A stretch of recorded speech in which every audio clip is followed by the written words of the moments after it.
Once upon a time, the entire world conspired to make the perfect sedan. It was designed by an Italian who was obsessed with safety.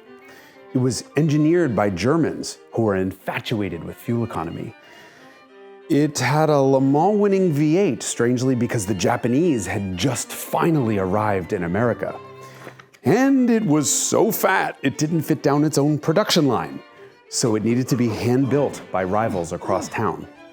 It was the Mercedes-Benz 500e, and it is the world's most perfect sedan.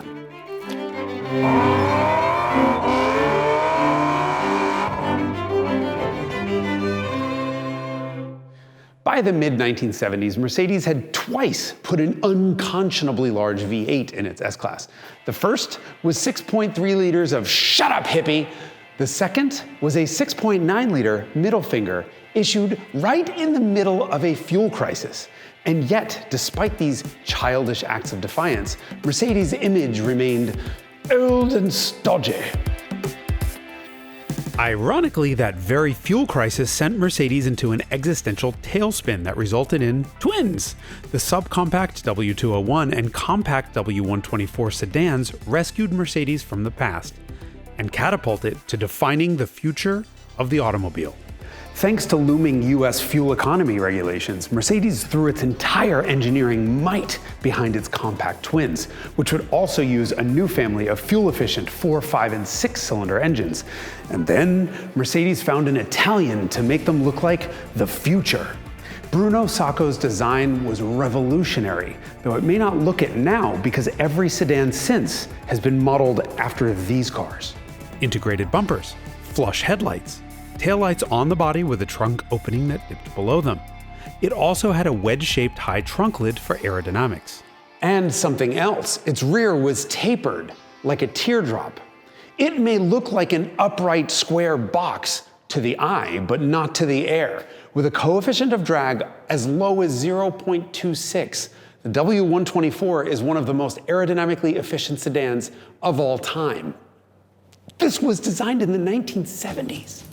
These cars looked like spaceships when they debuted because everything else on the road looked like this. The thing about Bruno Sacco is that he had just come from Mercedes' safety department, so while his stated goal was to create a design that would stay relevant for 3 decades, his actual target was at the confluence of design, efficiency, and safety. So, Sacco's cars included innovations like the mesmerizing articulating single wiper. It covered a record-breaking 86% of the windshield, but its arm stayed parallel to the airflow at all times so the blade didn't lift off the glass on the Autobahn. And ribbed taillights designed so that they still transmit light when they're covered with snow or mud. And rear headrests that drop down at the press of a button so you didn't back over your neighbor's kid by accident. By the end of the 1980s, Mercedes was basking in its huge success, with yuppies everywhere fawning all over their expensive, over-engineered status symbols. But with the new decade came a new crisis, and its name was Lexus. Lexus stunned the world with a flagship that was, in almost all respects, better than the Mercedes S-Class, and it cost half as much, less even than the 6-cylinder 300e. Poof! There went a quarter of Mercedes-Benz US sales overnight. A desperate plea came in from Mercedes North America. Hey Krauts, throw a V8 in that thing or we're never gonna be able to sell another one. Good idea. But remember, this was a fuel crisis vehicle. It was designed for skinny little 4, 5, and 6-cylinder engines. And Mercedes' obsession with safety meant the frame rails were placed close to the center of the engine compartment to protect you in an offset crash. Way ahead of its time. But a big wide V8 was never gonna fit. And with Mercedes engineers so busy trying to figure out how to beat Lexus with the next S-Class, they just didn't have the time to mess with the old 124. But you know who did? Porsche. 3 things to remember. Porsche and Mercedes are both headquartered in Stuttgart. They're like walking distance away from each other. See? Secondly, Porsche was in huge trouble with US sales down by almost 90%. They were desperate for money and work. And third, Porsche has an engineering consulting service. So Mercedes walked right over and hired Porsche to fit the new Mercedes V8 into the 124. Porsche Engineering would be responsible for widening the front frame rails to make room, reinforcing the firewall and structure to deal with the extra power, moving the front seats further apart to fit the exhaust down the new wider transmission tunnel, and then doing the side impact crash testing. Meanwhile, the new V8, codenamed M119, had just made its production car debut in the 500 SL, and then immediately won the 24 Hours of Le Mans. The 1989 Sauber C9 used a twin-turbo 925 horsepower version of that engine, and it took first, second, and fifth places in that race. Mercedes tested the engines after the endurance race and found out that not only did they make more power after the race than they did before, they showed negligible wear. You can't make this stuff up. Anyway, the M119 came in 2 different sizes, and Mercedes realized that if they put shorter connecting rods in it, the 5-liter could be made to have the same external dimensions as the 4.2-liter, which meant that Porsche's engineering could be used for 2 models. The first would be the 400e, designed for the American market to compete against another car with 400 in its name. Yeah, the Lexus LS400. The second model was aimed right at Munich, with the full-fat 5-liter to banish the sports sedan that had been giving Mercedes Autobahn agita for years, the BMW M5. This big-bore, short-stroke, all-aluminum V8 is a masterpiece. The block is decades old, but the heads were all new, with 4 valves per cylinder, 4 camshafts, and variable valve timing. It made supercar power. But there was a problem. A big, fat problem. To complement all that power, Mercedes gave the 500e suspension, wheel, and brake components from the heavier and wider SL.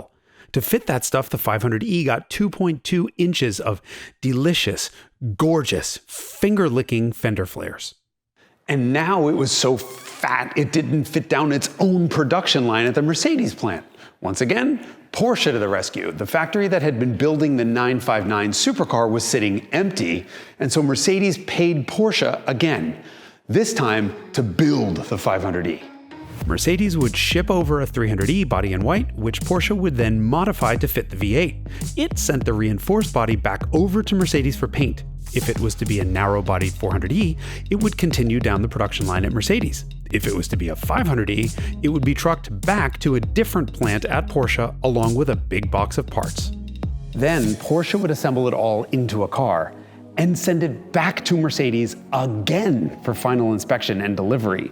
This absurd process took 18 days, and it is one of the reasons this thing was so expensive. In 1992, it cost $89,000. That was 35% more than a BMW M5, and in today's terms, that's nearly Bentley money for a compact.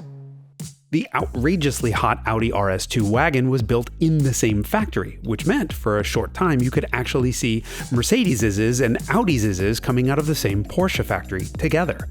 But while the RS2 was genuinely a Porsche-Audi collaboration, the 500e wasn't.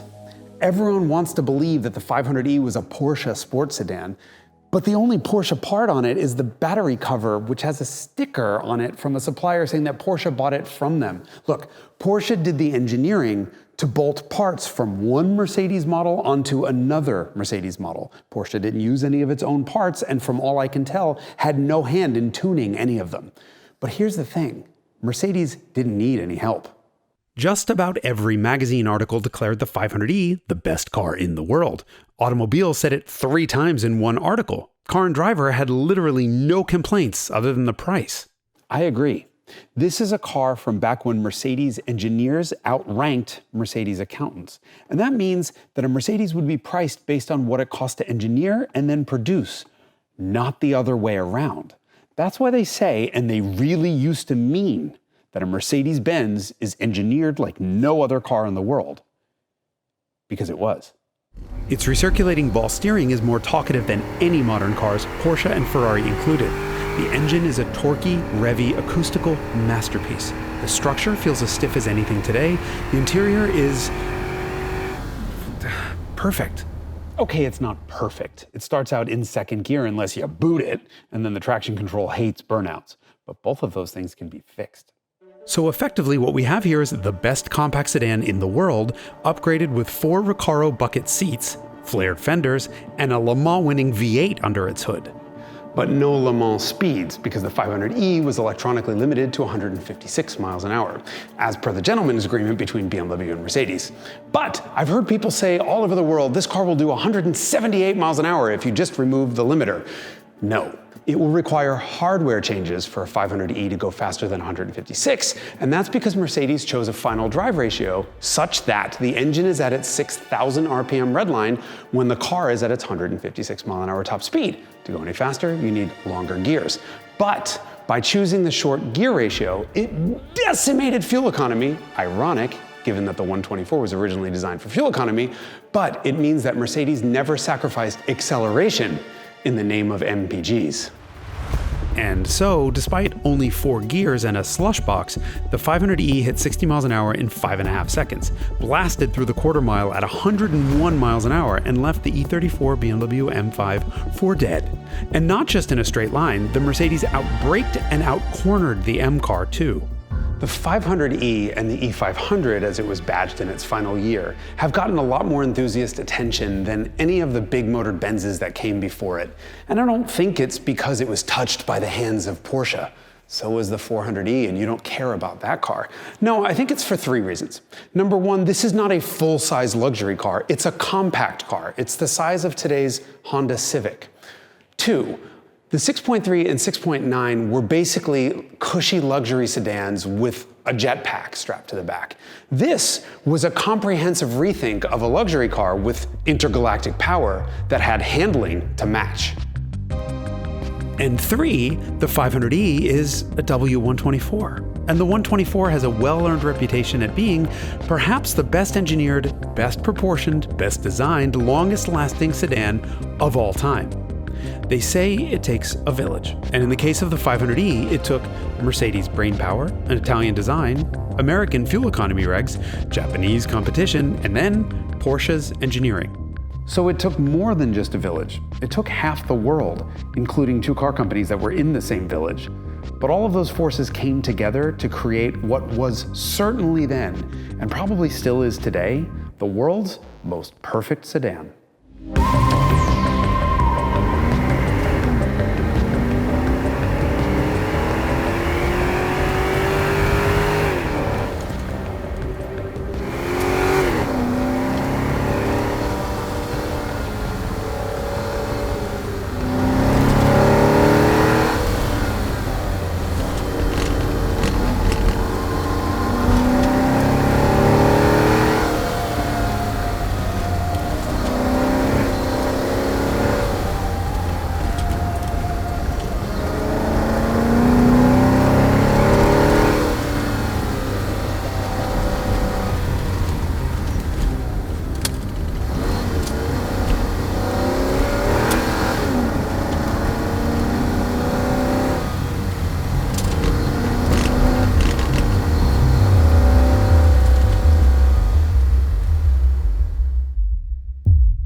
Okay, so you're just gonna keep the Ferrari framed out the entire time, right? Yep. Okay. Action.